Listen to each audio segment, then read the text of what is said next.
always been what is it like? What brings Bond out of retirement? Like, what is it that brings him out of where he is? Like if you had to explain to someone like what this movie's about, like without giving Mhm. away the ending, because the ending we can't even go near. Mhm. So, what is the purpose of this movie?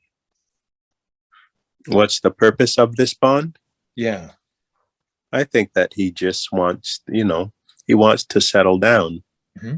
That's what I think. Yeah, although, yeah, so he's no longer a playboy by the end of the movie. So, yeah, that's just what I think. I'm Okay. still I'm still working on what I think, but yeah, I guess by the end of everything, he's gotta he's gotta man up, because there's a lot at stake, Okay. and that's what I think. Yeah. I have a different take on that. I don't think Oh, ever in any of the five. He's done five films. Is it five he's done in the last 15 years, something like that? couple of them. Yeah, because Well, he's what? Yeah. yeah, because you said Sorry. Go ahead. it's been like 15 years. The first movie, like Casino Royale, came out I think 2 months before the first Iron Man movie came out. So he's been around since Okay. the MCU Hmm. started. Okay. So that's how long it's been around. Hmm. And I don't think compared to the other Bonds, Hmm. he's the most least womanizing Bond there is. He's just Yeah, been it's like, true. I mean, there was Vespa, but like he doesn't flirt. He doesn't really like, Hmm. like though, yeah, yeah. He's the most clean cut Bond so far. Hmm. And in terms of missions, when I look at the other movies, there's never been a complete mission. There's always been the start of a mission, coming out of a mission, but Hmm. a movie has not been a mission of him getting involved in. Whereas the other Bonds was like he's gone to stop a Russian Hmm.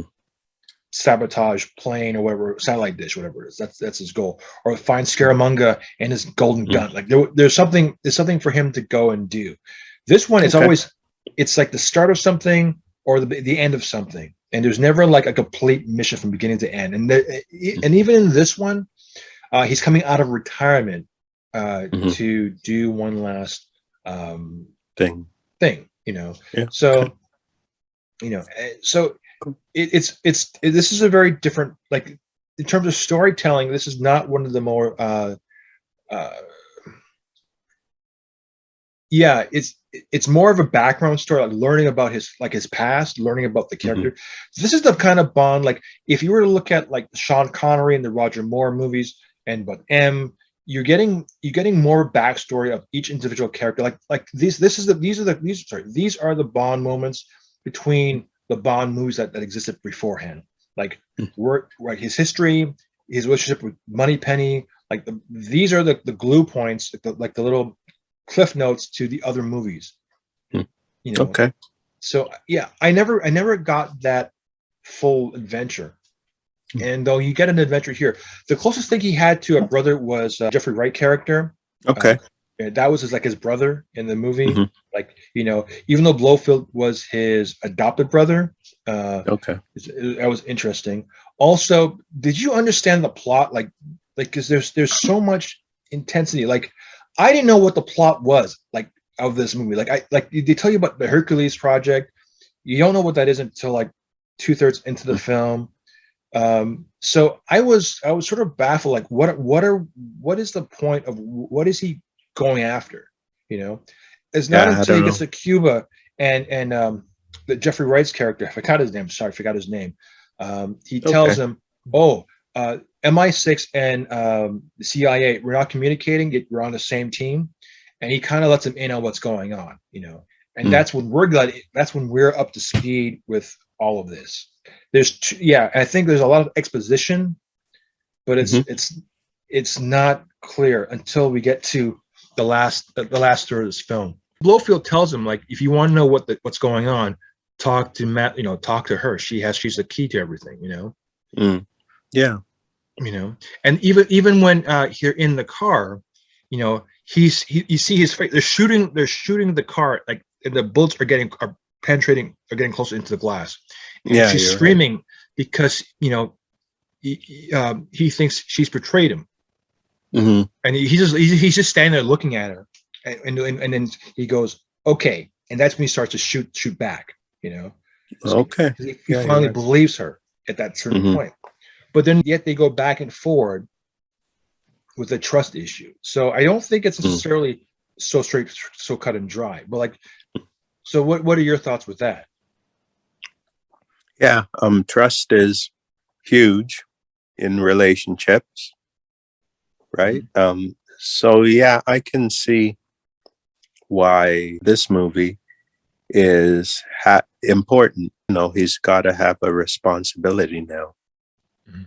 So yeah, I can see that, but I don't know. Bond, I want to see Bond still. Anyway. Yeah, I'll probably watch it again just to Mhm. figure out what's going on. Okay, well, that brings me to my next question. Do you think it's 2 hours and 43 minutes? Like, where how are you taking that in? Like, how are you processing this whole film? I'm not. There's Mhm. like a whole bunch of things that they're just talking about Yeah, that I still don't get. yeah. Because I was wondering, like, 'cause I'm watching this and I'm like, I'm not learning. No, that's not true. I hear what they're saying, but I just don't know what I'm watching. You know what I'm saying? Like with this movie, like I'm Yeah. trying to follow it, and I'm like, I don't know where this is going. Like, you see how Madeline and him break up, Yep. and then even in the scene where he sees Blowfield, like and Madeline for the first time, and you realize like what this Hercules device is. Mhm. Though the cool scene, like I'll tell you what, one of the cool scenes is the magnets when he drops the scientist down the building and the Mhm. magnets stop him, in mid-flight. Yeah. That was pretty cool. That's a pretty awesome scene because there's no friction, there's no danger. That was something I Mhm. didn't pick up on. I mean, I know the bullet trains in Japan use magnets to create that, so there's no Yeah. friction. That's why they could travel 180 miles kilometers an hour and stop on a dime, and no Mhm. one's hurt because of the magnets. There's no friction, Right. there's no resistance, and you're seeing that in this movie. That's like really really cool Mhm. representation of that science. Um, Right. Overall, what is your takeaway of this movie? Like, what is it that you take?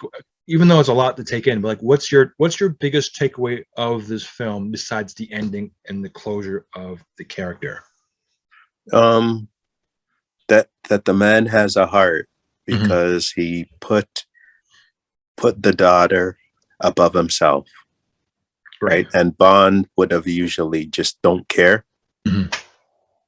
He's got, he knows what he's not selfish in that way. Right. Yeah, Yeah. I give it a maybe 8.5, maybe.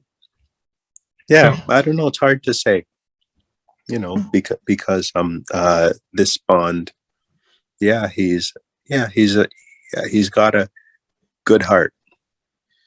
And we'll end on Yep. that note, right? Hmm. So I'm Ray. And I'm Evy. We'll talk to you next week. Take care.